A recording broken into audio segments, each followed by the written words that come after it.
warahmatullahi wabarakatuh. Alhamdulillahirrabbilalamin. Assalatu wassalamu ala asyrafil anbiya'i wal mursalin wa ala alihi wa sahbihi wa rasulillah ajma'in. Yang sama-sama kita hormati Bapak Kepala Sekolah SMP Negeri 1 Lebong, Bapak Ibu Wakil Kepala Sekolah, serta rekan guru yang saya banggakan. Alhamdulillah di siang pada hari ini kita masih diberikan nikmat kesehatan, nikmat iman, dan nikmat umur, sehingga masih bisa berkumpul di ruangan guru ini dalam acara diseminasi atau berbagi pengalaman tentang budaya positif. Salam dan salawat juga senantiasa kita curahkan kepada junjungan kita Nabi besar Muhammad Sallallahu Alaihi Wasallam yang telah membawa kita dari zaman jahiliyah menuju ke zaman yang penuh dengan kecanggihan seperti yang saat sekarang ini.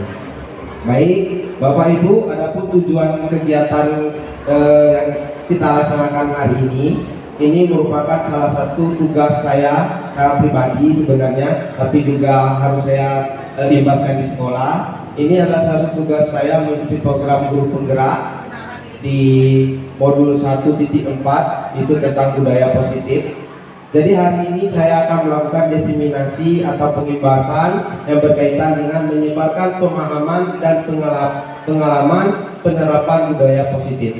Sebelumnya saya mohon izin para Bapak Ibu, di sini saya tidak bersifat untuk menggurui, ya. Di sini sifatnya untuk belajar bersama, berbagi pengalaman yang telah saya dapati selama mengikuti program guru penggerak ini. Ya, setidaknya nanti bisa menjadi kita diskusikan bersama atau bisa menjadi ruang kolaborasi untuk kita sama-sama berdiskusi tentang budaya positif ini. Baik Bapak Ibu, langsung saja ya saya menjelaskan materinya. Sebelumnya saya mengucapkan selamat datang Bapak Ibu para guru hebat. Mari kita belajar bersama, berkolaborasi, saling mendukung demi mewujudkan disiplin positif di sekolah kita tercinta, yaitu di SMP Negeri 1 Lebong. Bapak Ibu, sebenarnya kalau kita berbicara tentang budaya positif ini adalah sesuatu yang sudah sering kita lakukan atau sudah bisa dikatakan rutin kita lakukan. Karena kalau kita berbicara tentang budaya positif ini berarti kita berbicara tentang hal-hal yang positif, ya, mulai dari menyambut siswa, menyapa siswa, mengucapkan salam, itu sebenarnya sudah merupakan salah satu contoh atau kegiatan atau rutinitas yang sering kita lakukan dalam kehidupan sehari-hari kita, terutama di lingkungan sekolah. Itu ya, berkaitan dengan budaya positif. Nah, dalam hal ini ada beberapa konsep inti yang akan saya jelaskan yang berkaitan dengan budaya positif. Yang pertama adalah tentang perubahan paradigma belajar, ada disiplin positif, lalu ada kebutuhan dasar, terus ada motivasi perilaku manusia, ada posisi kontrol restitusi, dan ada keyakinan kelas, lalu yang terakhir ada segitiga restitusi. Jadi ada 7 konsep yang akan saya jelaskan pada hari ini.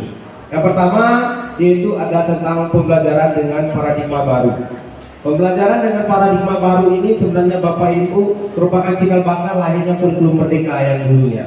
Ya, karena sebelum adanya kurikulum merdeka itu sudah ada konsep tentang pembelajaran dengan paradigma baru. Di mana pembelajaran dengan paradigma baru ini merupakan pembelajaran yang dirancang berdasarkan prinsip pembelajaran yang berdiferensiasi sehingga para peserta didik ya dapat belajar sesuai kebutuhannya berdasarkan tahap perkembangan sesuai teori psikologinya untuk mewujudkan profil pelajar Pancasila.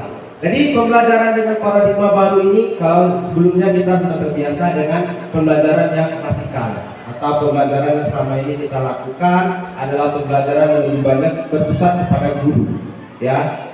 Namun dalam pembelajaran paradigma baru ini kita ditekankan untuk menerapkan pembelajaran yang berpusat kepada peserta didik. Maka dari itu di kurikulum merdeka ini itu lebih dikenal dengan pembelajaran berdiferensiasi. Di mana pembelajaran berdiferensiasi itu adalah pembelajaran yang dimana guru harus memenuhi kebutuhan muridnya, kebutuhan belajar muridnya. Ya, sekarang itu guru kita dituntut untuk menjadi among atau kita dituntut untuk menjadi orang yang melakukan penghambaan terhadap siswa. Ya, Ibaratkan guru itu kalau sekarang itu dalam konsep guru penggerak dikatakan sebagai petani, dan siswa itu adalah bibitnya. Tugas kita adalah untuk menuntun tumbuh kembang mereka. Kita tidak dituntut untuk menjadikan mereka seperti apa, tidak. Kita hanya menuntut mereka menjadi tumbuh kembang sesuai dengan kodrat zaman dan kodrat alamnya. Ya, maka dari itu pembelajaran diferensiasi kita harus benar lakukan di kurikulum merdeka ini. Mengingat sekolah kita tahun besok dia akan menerapkan kurikulum merdeka untuk tahun kedua dengan masih status mandiri berubah. Nah, nanti kita akan melihat kebutuhan atau gaya belajar siswa kita. Apakah siswa itu bergaya belajar kinestetik, apakah siswa itu bergaya belajar atau kebutuhan belajarnya visual, atau mereka auditorial. Jadi kita bisa melihat, ya, kebutuhan kita tidak bisa lagi mengukur rata semua siswa. Ya, di kurikulum merdeka di pembelajaran berdiferensiasi ini kita harus benar-benar memenuhi kebutuhan dasar ataupun gaya belajar dari siswa tersebut. Makanya ya di awal semester tahun ajaran 2024-2025 nanti, ketika kita akan melakukan penerimaan peserta didik baru, maka kita akan melakukan asesmen diagnostik. Di hasil asesmen diagnostik inilah kita bisa mengetahui, ya, kita bisa mengetahui sebenarnya siswa kita ini kebutuhan belajarnya kemana. Apakah dia kinestetik, apakah dia auditorial, ataukah dia visual. Nanti tinggal bagaimana guru mempraktekannya di dalam kelasnya, sehingga akan terwujudlah yang dimaksud dengan profil pelajar Pancasila ini. Pertama, bagaimana bertakwa kepada Tuhan Yang Maha Esa dan Maha Mulia, ya, terus ini berpikiran global, gotong royong, mandiri, kreatif, dan bernalar kritis. Inilah tujuannya nanti ketika pembelajaran diferensiasi ini sudah diterapkan, maka terwujudlah profil pelajar Pancasila.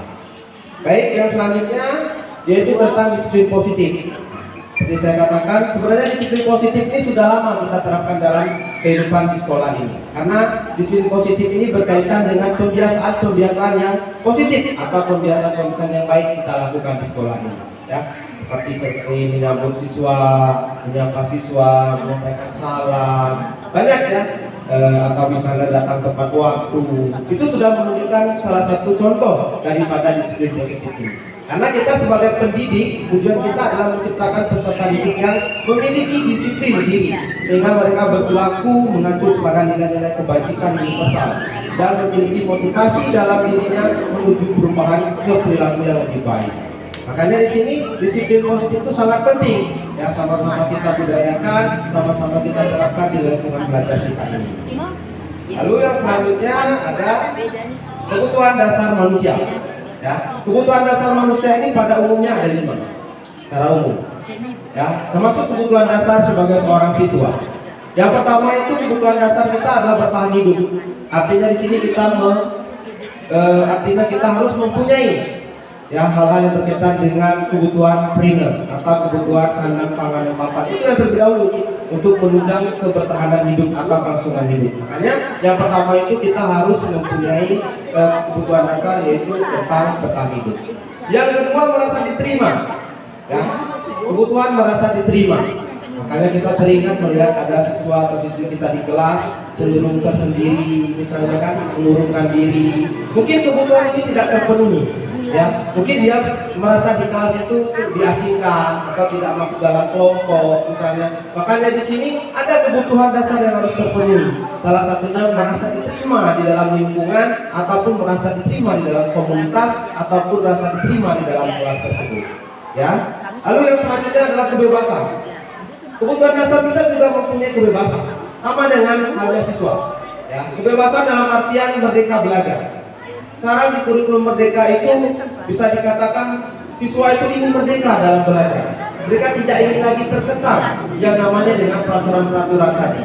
Mereka ingin mengeksplorasikan diri mereka sendiri, mengeksplorasi kemampuan bakat minat mereka sendiri. Itu yang mereka butuhkan saat ini. Makanya mereka membutuhkan yang namanya dengan kebutuhan kesenangan atau merdeka belajar. Selain mempunyai kebutuhan kebebasan, juga mempunyai kesenangan. Artinya dalam mempunyai kesenangan di mana dalam kelas siswa sudah bisa dikatakan harus diberikan metode atau model pembelajaran yang lebih kreatif lagi. Tidak mesti pembelajaran harus kita lakukan di dalam kelas. Ya, kita bisa melakukan pembelajaran dengan memanfaatkan lingkungan sekolah, bahkan kita memanfaatkan lingkungan yang berada di dekat sekolah, ya, langsung ke apa misalnya berkaitan langsung berkunjung ke pasar misalnya kan. Jadi bisa dikatakan mereka itu mempunyai kesenangan tersendiri, bahkan bisa menunjukkan pembelajaran dengan memanfaatkan hal-hal teknologi, ya, kalian memanfaatkan aplikasi kuisis atau memanfaatkan aplikasi-aplikasi lain yang tujuannya menciptakan kesenangan. Jadi muncullah kesenangan dalam diri siswa dalam pembelajaran itu. Karena sekarang kita benar-benar harus dituntut oleh zaman untuk merubah konsep pembelajaran yang selama ini kita lakukan lebih klasikal, sekarang lebih pada berpusat kepada peserta didik. Lalu yang terakhir ada penguasaan. Ini kebutuhan dasar manusia terhadap penguasaan. Sering kita lihat ada dalam kelas misalnya ada seorang siswa yang benar-benar memiliki sikap ingin menguasai di dalam kelas itu, atau orang yang benar-benar ingin dihargai di dalam itu. Ya, itu salah satu contoh daripada kebutuhan dasar manusia yang penguasaan. Lalu selanjutnya ada motivasi perilaku manusia, di mana motivasi itu merupakan dorongan, ya, dorongan dalam diri kita, baik itu yang berasal dari dalam ataupun berasal dari luar. Jadi motivasi ini Bapak Ibu ada dua, ada yang ekstrinsik, ada yang intrinsik. Ya, ini tinggal kita lihat bagaimana kebutuhan atau motivasi yang lebih tepatnya. Kita lihat di sini. Ya, yang pertama itu kita lihat menghindari ketidaknyamanan dan hukuman. Ya, murid melakukan disiplin diri karena ia takut dihukum. Ini merupakan motivasi ekstrinsik. Jadi motivasi itu tidak berasal dari dalam dirinya, tapi berasal dari luar dirinya. Ya, ketika murid itu takut tidak menggunakan seragam lengkap ke sekolah, ya itu artinya mereka sudah ada motivasi, tapi motivasinya berasal dari luar, tidak kesadaran diri mereka. Ya, makanya di sini ada motivasi ekstrinsik. Lalu yang kedua, mendapat imbalan atau penghargaan dari orang lain. Ini juga motivasi sebenarnya. Ada siswa yang berhasil menjawab pertanyaan kita kasih hadiah. Itu motivasi juga, tapi motivasi yang berasal dari luar atau motivasi ekstrinsik, tidak berasal dari diri dalam diri mereka sendiri. Lalu yang ketiga, menghargai nilai-nilai kebajikan diri sendiri. Nilai-nilai kebajikan diri sendiri, tanggung jawab, toleransi, jujur, ya kan, menghargai satu sama lain. Ini adalah nilai-nilai atau motivasi yang berasal dari diri sendiri. Di mana di sini murid melakukan disiplin diri karena sadar. Ya, artinya kalau motivasi intrinsik ini ada kesadaran diri dari seorang diri itu, seorang siswa itu sendiri, tidak berasal dari luar, tapi dari dalamnya. Ini yang sebenarnya kita butuhkan. Jadi ketika siswa itu datang ke sekolah, mereka sudah mengetahui nanti kalau saya salah pakai seragam saya kena sanksi. Jadi tidak kena peraturan, tapi mereka menyadari. Ya, makanya motivasi ini sangat dibutuhkan untuk keberlanjutan tumbuh kembang peserta didik kita. Lalu yang selanjutnya, konsep disiplin dengan identitas gagal. Jadi sebenarnya dalam menerapkan disiplin ini ada istilahnya, itu adalah identitas gagal. Yang pertama itu hukuman. Ya, ketika kita memberikan hukuman kepada siswa kita, maka itu masuk dalam klasifikasi identitas gagal.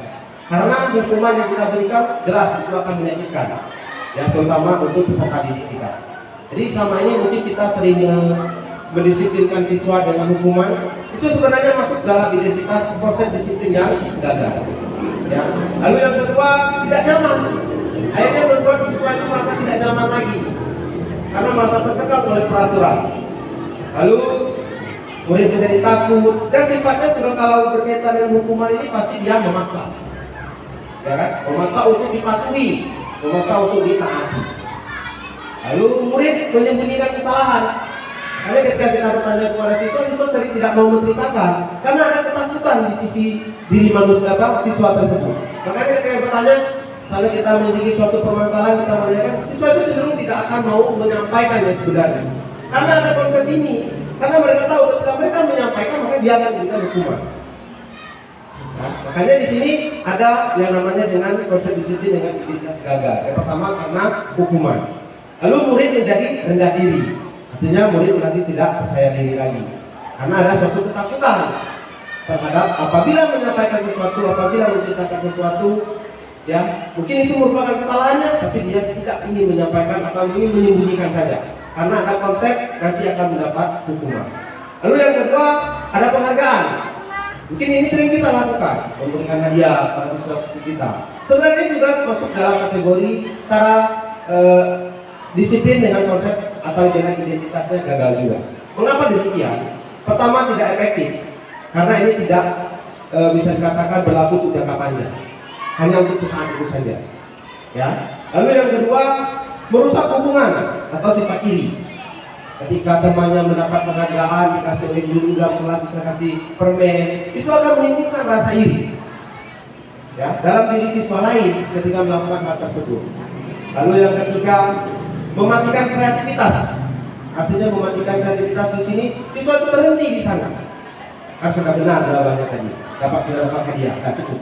Artinya dia tidak ingin mengembangkan kreativitas untuk lebih mengeksploitasi dirinya lagi. Ya. Lalu menghukum dengan sistem ranking. Makanya di dalam kurikulum mereka sudah tidak ada lagi sistem ranking. Karena ini salah satu bentuk, walaupun dia motivasi supaya siswa lebih rajin lagi belajar. Karena ini sudah masuk ke dalam cara disiplin dan dengan identitas gagal. Makanya di dalam kurikulum merdeka sudah tidak ada lagi peringkatnya. Semua siswa disamaratakan saja. Ya. Lalu yang selanjutnya, merampas hak menghargai dirinya. Artinya di sini ketika kita sudah memberikan sesuatu atas pencapaiannya, karena kita mempunyai anak di rumah, ya kan? Kalau dia sudah bisa membaca, sudah tahu huruf, sudah bisa baca satu kalimat, kita kasih hadiah. Itu pada dasarnya sudah bisa dikatakan merampas hak untuk menghargai dirinya. Jadi nanti anak akan beranggapan, saya cuma sudah bisa baca, ya sudah kasih ini. Nah, harusnya kita akan selalu memotivasi sampai dia bisa baca satu paragraf, tidak hanya satu kalimat. Lalu selanjutnya, selain ada identitas gagal, ada juga yang dimaksud dengan identitas sukses. Nah, dalam identitas sukses dalam menerapkan konsep disiplin ini, ada yang namanya dengan konsekuensi.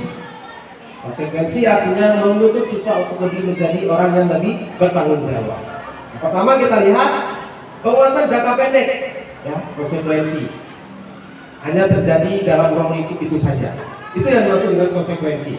Misalnya, kita lihat yang kedua, perlu monitoring berkelanjutan. Nah, misalnya di sini, kasus misalnya seorang siswa yang menjatuhkan botol minum temannya di kelas. Nah, itu akan terjadi pada hari itu saja rasa tanggung jawabnya.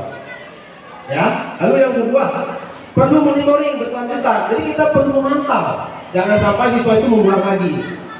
Ya, jangan sampai siswa itu sampai melakukan kesalahan yang berbeda atau kesalahan yang sama lagi. Makanya ada monitoring yang berkelanjutan. Selain itu, murid terus ada stimulus atau respon.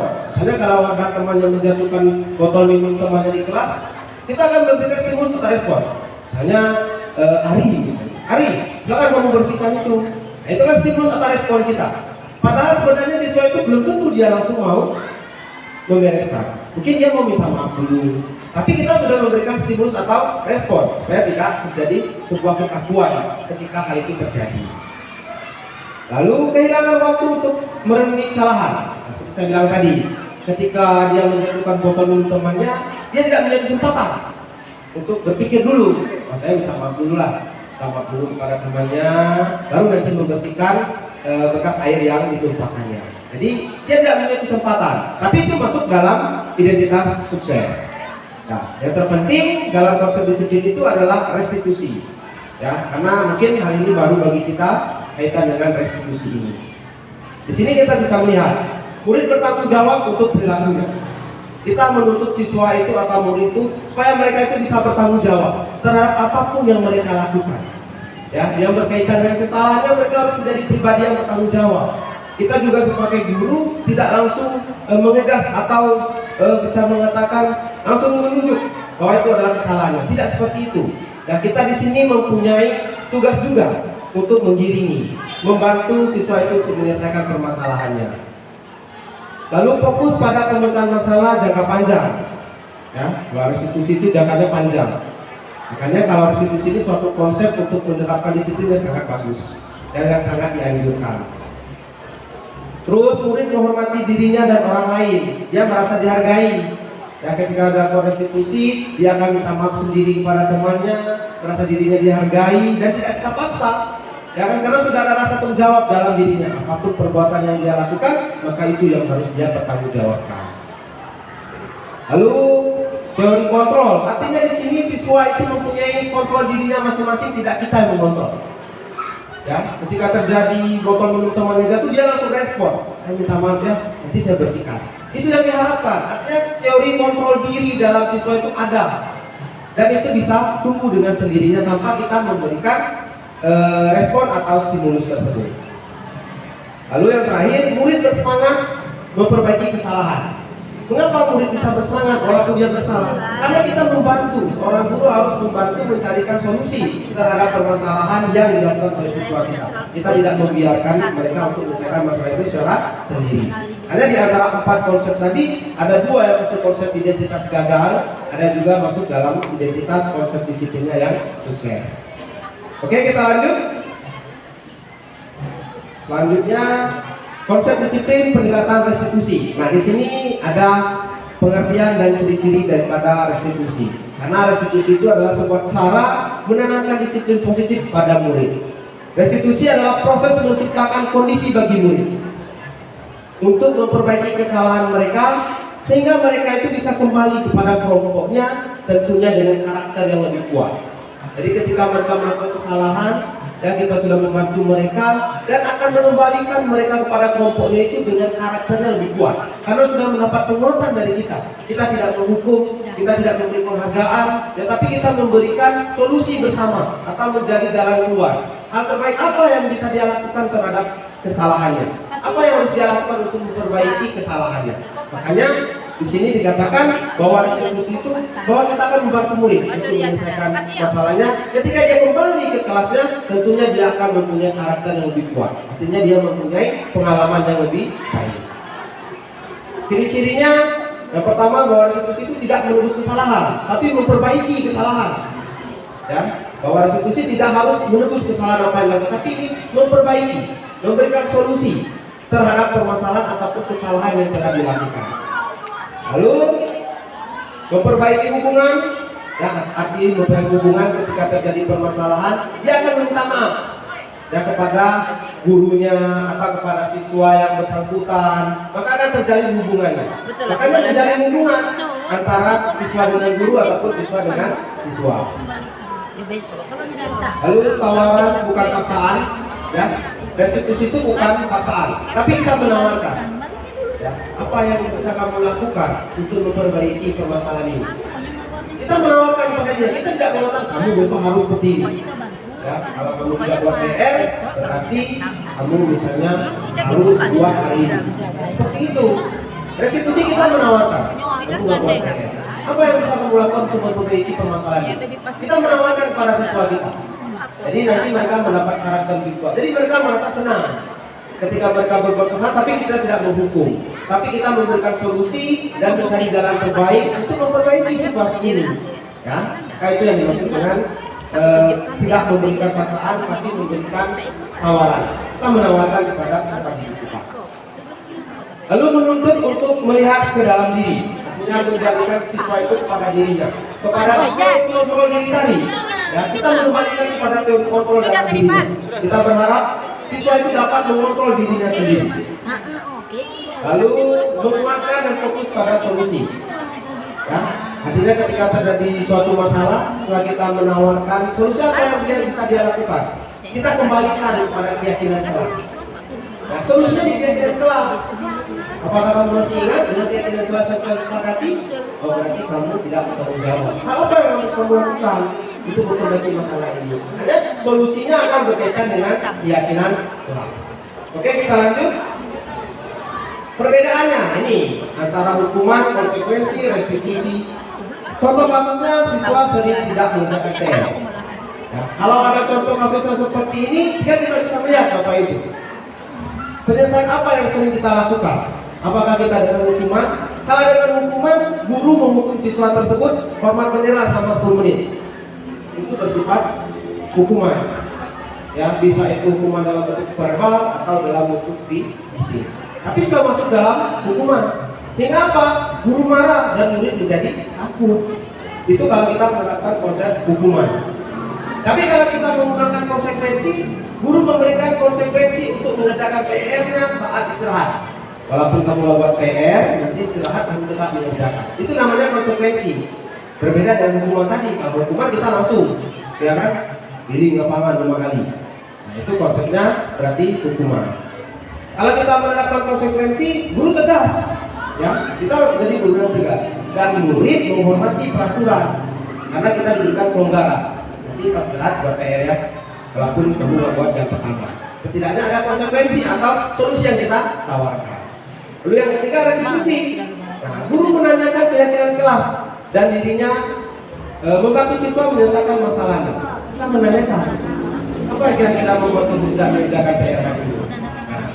Lalu kita akan mendapat jawaban. Oh, kira-kira kalau tidak membuat PR, apa yang harus kamu lakukan? Lalu keyakinan kelas apa yang sudah kamu lakukan? Nanti kita sudah tidak apa, tidak mengerti aturan di kelas, tidak jawab PR. Kalau kita menerapkan hal seperti ini, maka siswa dan kita akan menjalinkan hubungan komunikasi yang sangat baik. Hingga akhirnya membuat guru terbuka dan siswa menghormati dirinya dan orang lain. Kita terbuka saja, kita menyampaikan apa solusi yang harus dia lakukan. Kita kembalikan kepada keyakinan kelas kita atau keyakinan guru mapel kita masing-masing. Lalu yang selanjutnya ada 5 posisi kontrol guru atau restitusi. Ya, yang pertama itu penghukum. Apakah kita jadi seorang penghukum? Mungkin kita bisa kembalikan kepada diri kita masing-masing. Ya, apakah tipikal orang yang penghukum terjadi salah satu kesalahan mata murid kita bisa langsung subit. Kalau kita suruh push up, apakah dari posisi itu? Ya, lalu yang kedua membuat rasa bersalah. Kita membuat rasa bersalah. Hanya kasusnya misalnya kita bisa melihat ada siswa yang jam pelajaran dia merasa mengatakan, ayo anak jangan seperti itu. Ya, nanti kalau seperti ini, jadi membuat sesuatu merasa besar. Ya kan, misalnya ada yang merokok, misalnya kan kita mengatakan, janganlah merokok di sekolah. Nanti kalau orang tua kamu tahu, orang tua kamu jadi marah, orang tua kamu malu. Jadi membuat ada rasa bersalah dalam diri siswa tersebut. Lalu yang ketiga, apakah kita sebagai teman? Ya, kita menganggap siswa itu sebagai teman. Ada juga posisi kontrol seperti ini. Ya, jadi kita terbuka terhadap siswa, kita menganggap siswa itu adalah teman. Dan siswa juga seperti itu pada kita. Lalu, apakah kita pemantau? Artinya pemantau, kita melihat apa itu perkembangan siswa kita. Ya, kita melihat ketika siswa yang itu siswa itu sudah sering itu terlambat, ya kan? Sudah berapa kali yang terlambat dan berapa. Nah, itu sudah termasuk tipikal guru yang pemantau itu. Tapi nanti akan memberikan yang namanya dengan solusi. Lalu manajer mendukung murid menemukan permasalahan. Sebenarnya di antara 5 posisi kontrol ini, posisi yang paling bagus adalah di posisi manajer. Posisi manajer di sini bukan hanya harus kepala sekolah, ya tentang kepala sekolah seorang pimpinan, berarti manajer itu harus diperhatikan. Tidak. Posisi manajer itu harus ada pada setiap guru. Ya, posisi yang harus ada pada dalam diri seorang guru. Kita harus di dalam posisi manajer. Jadi kita bisa melihat contohnya. Nah, ini aja. Nah, ini contoh penerapan 5 posisi kontrol. Karena kasusnya siswa yang tidak memakai atribut lengkap pada saat upacara. Pertama, kalau kita di posisi hukum, kita langsung patuhi aturan sekolah, lalu keliling lapangan 10 kali. Sangat jemur dari sana. Nanti kita di posisi penghukum. Ya, bawa bunga misalnya kan, kamu tahu itu, mau bawa bunga besok itu, nah itu nggak bawa itu, harus dibawa. Nanti kita di posisi penghukum. Walaupun tidak fisik, tapi itu verbal. Lalu pembuat rasa bersalah. Kita mengatakan pada siswa tersebut, berapa kali harus itu diingatkan kamu? Kemarin nggak pakai dasi, hari ini nggak pakai topi, ya kan? Ayolah misalnya, ya, semuanya bisa dikatakan bulan besok kamu harus ketiga. Kalau kamu seperti ini terus, guru kecewa dengan kamu. Setiap hari kamu saja yang setiap hari Senin yang tidak lengkap. Jadi kita di posisi pembuat rasa bersalah. Lalu yang ketiga, kita menganggap atau berada di posisi sebagai teman. Ya, teman artinya siswa itu guru itu welcome terhadap siswa-siswanya. Kita bisa lihat, ayolah yang tertib buat guru bangga hari ini tidak apa-apa kamu salah. Jadi ada istilahnya memaafkan, tapi dengan tetap memberikan motivasi. Apa-apa hari ini kamu pakai topi, ya apa-apa. Tapi besok jangan sampai nggak pakai topi lagi. Jadi kita menganggapkan diri kita sebagai memposisikan diri kita sebagai seorang teman. Lalu kita pemantau. Ya, sini kamu sudah melanggar. Apa kamu tahu konsekuensinya? Karena kita sudah sering lihat kemarin si A, sekarang si A lagi, bang. Ya, kita sering mengatakan ibu sudah melihat kamu itu sudah 3 kali upacara kamu terus ya. Itu berarti kita di posisi pemantau. Kita melihat bagaimana perilaku siswa kita. Terus kita melihat apa konsekuensi yang harus kamu lakukan terhadap hari ini. Tapi kita sudah memantau. Ya, jangan kita ibaratnya memantau sekali. Mungkin siswa itu hanya hari itu, ya kan? Tapi kita melihat, oh ini siswa ini sudah sering atau sudah keseringan ini melakukan kesalahan-kesalahan seperti ini. Karena kita di posisi pemantau.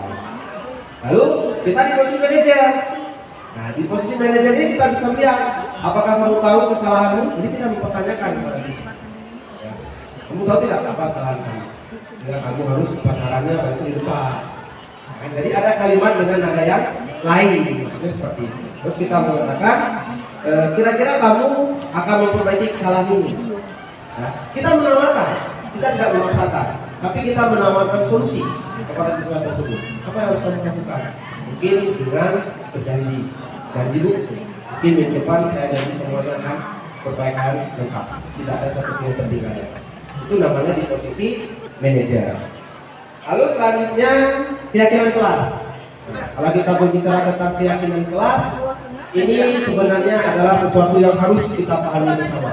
Terutama di kurikulum merdeka ini diharapkan para wali kelas nantinya, wali kelas 7 ataupun wali kelas 8 harus mempunyai keyakinan kelas.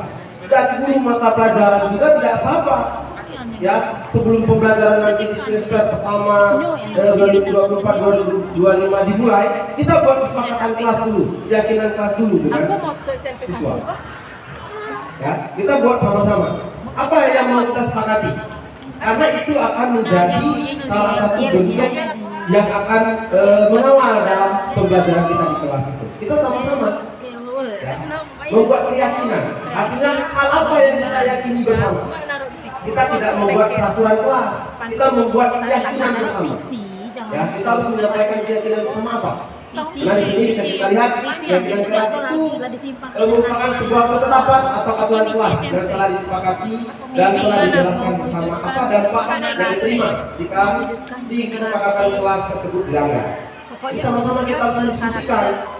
Jadi nanti berharap di semester baru di kelas 7 dan kelas 8 kita sudah mempunyai kesepakatan, sudah mempunyai keyakinan kelas masing-masing dan itu merupakan hasil dari kesepakatan kita bersama. Ya. Karena dalam membuat keyakinan kelas ini saya sudah mempraktekkan yang membuat keyakinan kelas di kelas 74.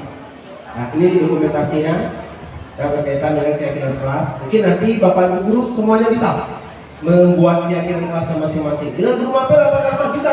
Kita buat saja. Kalau bisa dikatakan seperti apa keyakinan kelas kita di mata pelajaran PS. Ya, sebelum kita mulai. Jadi itu akan menjadi kesepakatan kita bersama yang akan kita yakini dalam kelas tersebut.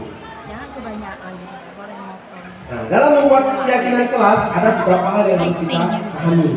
Ya, yang pertama, bagaimana pembentukan keyakinan kelas? Yang pertama itu lebih abstrak dari akurat. Ya, keyakinan kelas itu lebih abstrak atau dinyata di dalam kelas itu, tidak dalam peraturan. Dalam peraturan tata tertib sekolah kan cakupannya lebih luas. Tapi kalau dalam keyakinan kelas itu lebih abstrak untuk kelas itu saja berlaku. Lalu yang kedua berupa pernyataan universal. Nah, di sini juga harus menggunakan kalimat yang positif. Nah, keyakinan kelas kita membuat tidak boleh mencontek. Itu kalimat itu tidak bisa kita gunakan dalam keyakinan kelas. Berarti apa yang harus kita lakukan? Jujur. Jadi kalimatnya jujur. Dan di dalamnya tidak boleh mencontek. Karena kalimat atau narasi dengan tidak boleh, ya kan itu tidak boleh ditulis. Karena itu kalimatnya narasinya negatif. Ya, makanya kita harus menggunakan kalimat yang positif. Salah satunya adalah disiplin, misalnya. Terus misalnya tidak boleh membuang sampah sembarangan. Itu tidak boleh kita yakinkan dalam kelas. Berarti apa? Menjaga kebersihan kelas. Seperti itu, ya. Itu gambarannya Bapak Ibu. Lalu dibuat dalam kalimat positif tadi. Terus sedikit saja agar mudah diingat. Jujur sudah. Berarti yang berkaitan dengan jujur tidak boleh mencuri dalam kelas, tidak boleh mencontek, dia kan tidak boleh berbohong. Yang dirangkum dalam kalimat simple. Berarti itu adalah kita harus mempunyai sifat atau mempunyai keyakinan adalah jujur. Walaupun dia kalimatnya satu kalimat sedikit tapi luas sekali pengertiannya. Makanya kalimatnya harus kalimat yang positif. Lalu sedikit saja agar mudah diingat sesuai dengan kondisi kelas dan sekolah agar mudah diterapkan. Kita sesuaikan dengan kebutuhan siswa. Makanya dalam keyakinan kelas itu kita memberikan ruang kepada siswa. ya, karena di gambar tadi ada karton, misalnya itu kita akan memberikan kelas diplom itu, kita memberikan pada siswa. Silakan tuliskan keyakinan kelas kalian. Lalu seluruh siswa itu menempel ya Pak. Ya, ketika siswa itu menempel nanti kan banyak gitu. Nanti kita memilah, kita sepakati. Karena kalimat yang tidak boleh disobek kita lepas, nanti jujur masukkan. Nanti kita akan klasifikasikan sesuai dengan keadaan kelas tersebut atau sesuai dengan kondisi sekolah. Maka nanti akan melahirkan yang namanya dengan keyakinan kelas.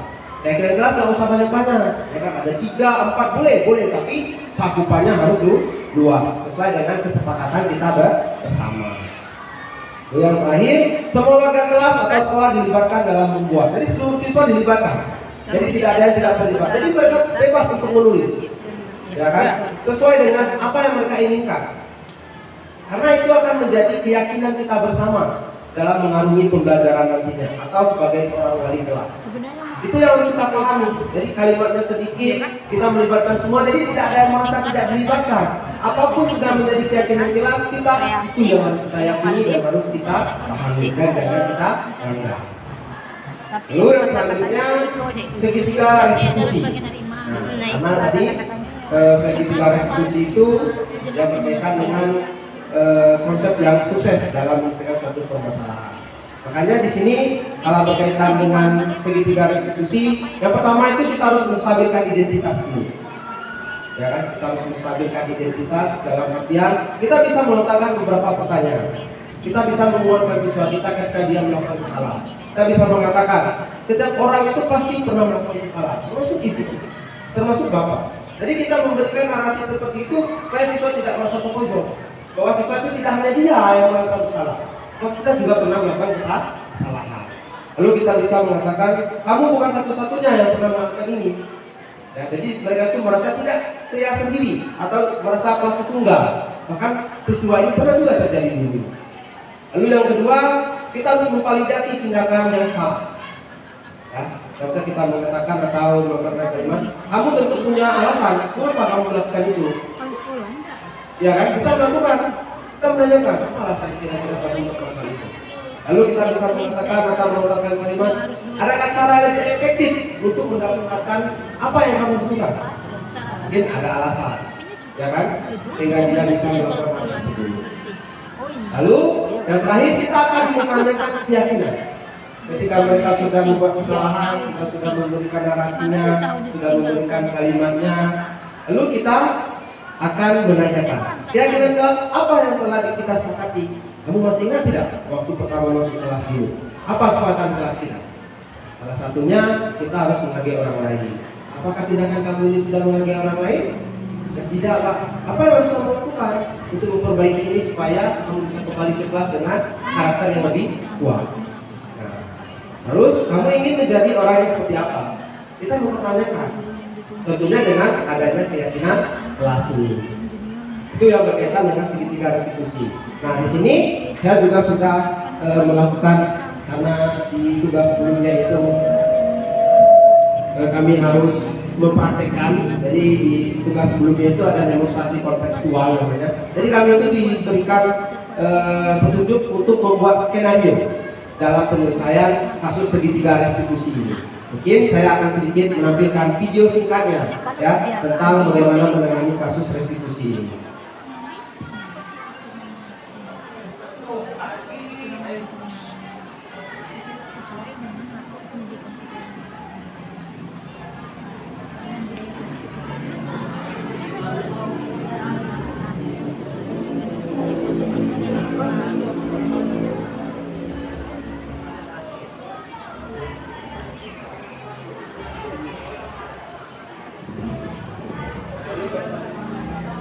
Nah ini Bapak Ibu contoh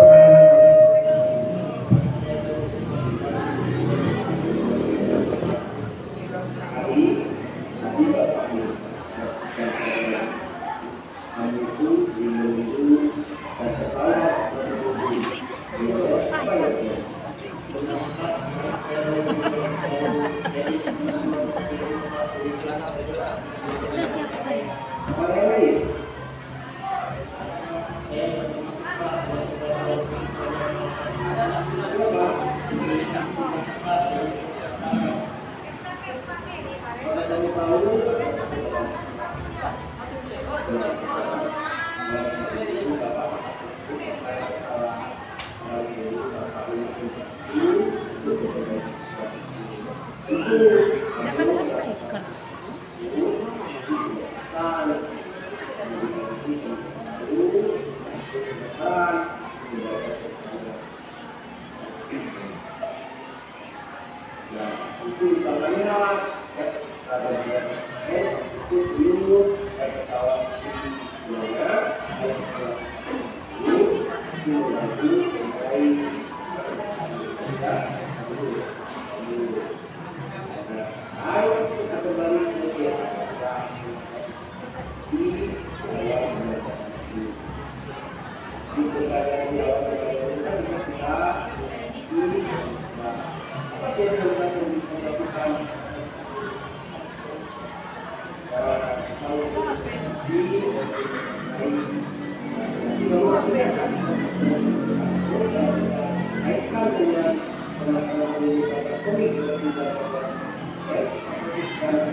Untuk kita.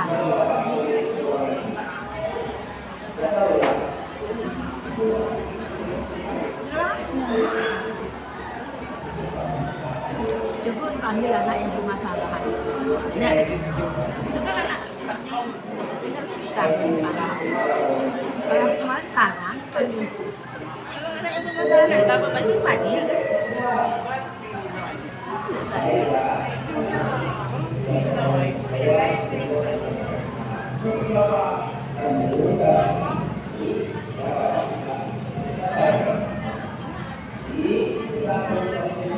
Bukan anak OSIS. Yang berapa?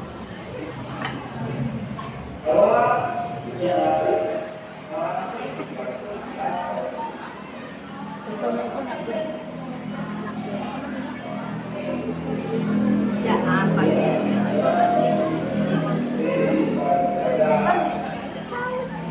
jago kakek sama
Nah, baik Bapak Ibu, itu ada dua contoh kasus penerapan segitiga restitusi. Yang mana kasus pertama tadi itu ada seorang siswa yang mana kasusnya itu dibuatkan skenario-nya dia sedang dalam jam pelajaran PPKN, tapi dia sedang membaca buku lain.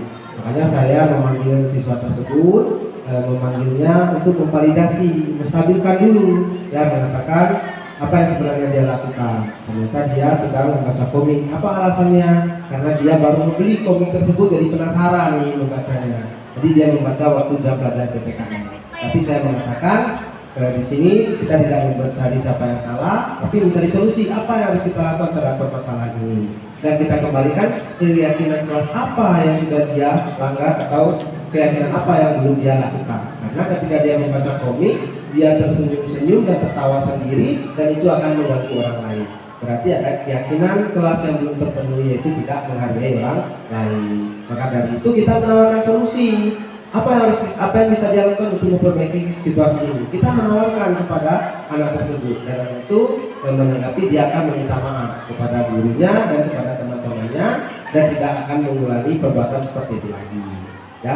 Lalu kasus yang kedua itu ada kasus seorang siswa yang mencontek pada saat ujian atau ulangan harian. Ya, dan saya narasikan, dan saya memanggil siswa tersebut mempertanyakan, ingin menstabilkan identitas terlebih dahulu, mempertanyakan mengapa dia bisa mencontek? Apa alasannya? Karena dia pasti mempunyai alasan. Ternyata alasannya dia mencontek, ya, dia mengakui bahwa dia mencontek. Alasannya karena dia tidak belajar dan lebih banyak main HP. Maka dari itu saya menanyakan, ya, apakah itu termasuk salah satu keyakinan kelas? Tidak, dan itu jelas melanggar keyakinan kelas. Salah satunya adalah jujur. Maka dari itu kita menawarkan solusi. Hal apa yang bisa dia lakukan untuk memperbaiki situasi ini? Ya, dia akan berjanji, dia akan belajar lebih rajin lagi dan lebih percaya diri lagi, dan tidak mengulangi permasalahan seperti itu lagi. Jadi ada dua contoh kasus dengan dua penerapan dan dua penyelesaian yang berbeda-beda. Jadi nanti Bapak Ibu saya harap bisa menerapkan segitiga restitusi ini dalam menangani permasalahan atau kasus-kasus riwayat tersebut. Nah, selanjutnya kita masuk ke kesimpulan, ya. Dalam penerapan program disiplin positif, hendaknya guru itu memiliki standar kedisiplinan. Artinya kita akan mengembalikan pada diri kita sendiri dulu. Standar kedisiplinan kita sudah batas mana? Atau apa sih yang menjadi standar kedisiplinan kita? Apakah kita datang sejak pagi? Apakah kita masuk jam pelajaran setiap waktu? Atau apa standar kedisiplinan kita diri sendiri dulu? Lalu profesional dan sosial yang baik, di mana guru mampu merefleksi pada posisi kontrolnya saat ini. Artinya kita kembalikan pada diri kita masing-masing. Silakan Bapak Ibu merefleksikan dirinya. Sekarang kita sudah ada di posisi kontrol mana? Apakah kita seorang penghukum? Apakah kita seorang pemantau? Apakah kita seorang yang pembuat bersalah? Apakah kita di posisi seorang manajer? Apakah kita di posisi seorang teman? Kita kembalikan dulu pada diri kita, baru nanti kita bisa melangkah untuk menerapkan segitiga restitusi ini. Yang jelasnya, saya yakin dan percaya posisi yang paling terbaik itu adalah di posisi manajer. Karena di posisi ini kita akan memberikan solusi dan memberikan pendampingan para siswa tersebut untuk menyelesaikan permasalahan yang dihadapinya. Mungkin selama ini kita sering beranggapan di posisi penghukum, ya kan? Karena itu lebih efektif. Makanya di posisi kontrol tadi ada penghukum, ya kan? Dimasukkan ada penghukum. Bukan berarti tidak ada penghukum, ada penghukum. Makanya kita kembalikan merefleksikan diri kita masing-masing. Kita kembalikan kepada diri kita masing-masing. Di posisi manakah kita saat ini? Dan hal apa yang bisa kita lakukan dalam menerapkan segitiga restitusi ini, yang tentunya supaya terciptalah yang namanya dengan budaya positif di sekolah kita ini, dan bisa terwujudnya profil pelajar Pancasila. Baik Bapak Ibu, mungkin demikian penjelasan atau praktik baik dari saya yang melibatkan tentang pemahaman dan pengalaman saya dalam menerapkan disiplin positif ini. Terima kasih atas perhatiannya. Mohon maaf atas segala kekurangan dan kehilafannya. Saya akhiri sesi ini. Wassalamualaikum warahmatullahi wabarakatuh. Assalamualaikum warahmatullahi wabarakatuh. Waalaikumsalam warahmatullahi wabarakatuh. Baik, anak-anak, untuk hari ini kita akan membuat kesepakatan kelas secara bersama-sama. Ya, sebelumnya kalian sudah pernah dengar belum apa itu kesepakatan kelas? Baik. Jadi kesepakatan kelas itu adalah aturan di dalam kelas. Kalau di sekolah ini kan kita punya peraturan tata tertib sekolah, ya. Nah, dari kelas ini kita akan membuat kesepakatan bersama dalam bentuk keyakinan kelas. Ya, jika nanti sudah ada keyakinan kelas di kelas ini, maka itu akan menjadi aturan kita bersama. Ya, nanti Bapak akan membagikan kertas ini kepada masing-masing kalian. Kalian menulis apa kesepakatan yang kalian mau, tapi dengan kalimat yang positif. Contohnya apa?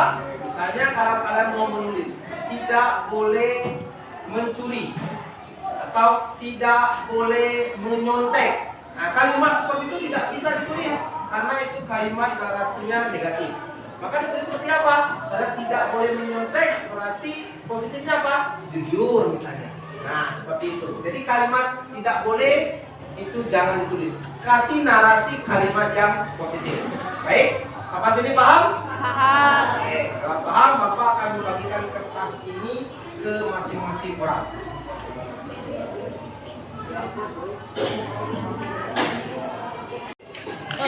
Kamera. Coba nih, Nanti Bapak kasih semuanya dapat. Kalian tulis ya apa yang kalian mau yang menjadi kesepakatan bersama yang nanti kita akan jadikan keyakinan. Ya, wah selama apa? Sebenarnya kalimatnya apa? Datang tepat waktu. Nanti masing-masing akan mendapat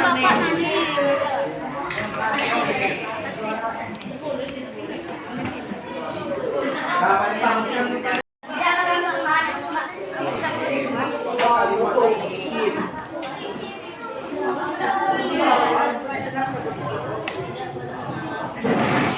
Ada biru terakhir.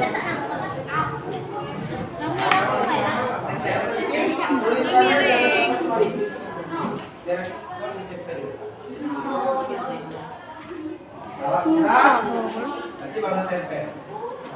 Tulis saja.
Baik, kalau semua sudah selesai, silakan masing-masing siswa untuk menempelkan keyakinan kelas yang ditulis di kertas masing-masing, mulai dari bagian ini.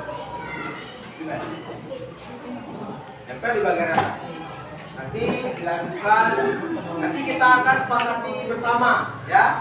Lalu kita akan jadikan itu sebagai keyakinan kelas.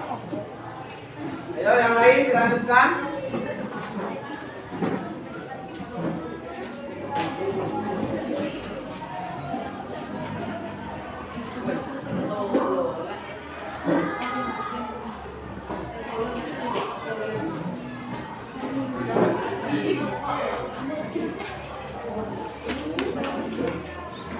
Rapikan dulu.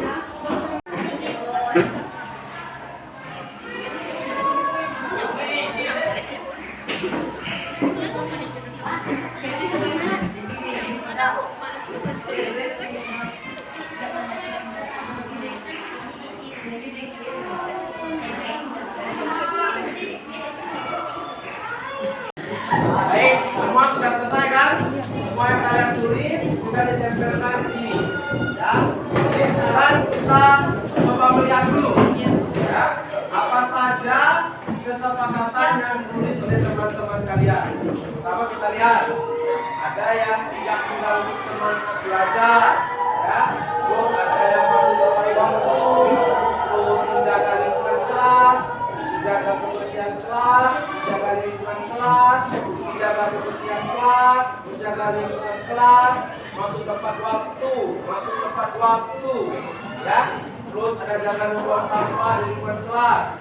Terus dilarang membawa kawan ke kelas. Piket tepat pada waktunya, berkata sopan. Terus harus jujur dengan teman, kelas dan guru.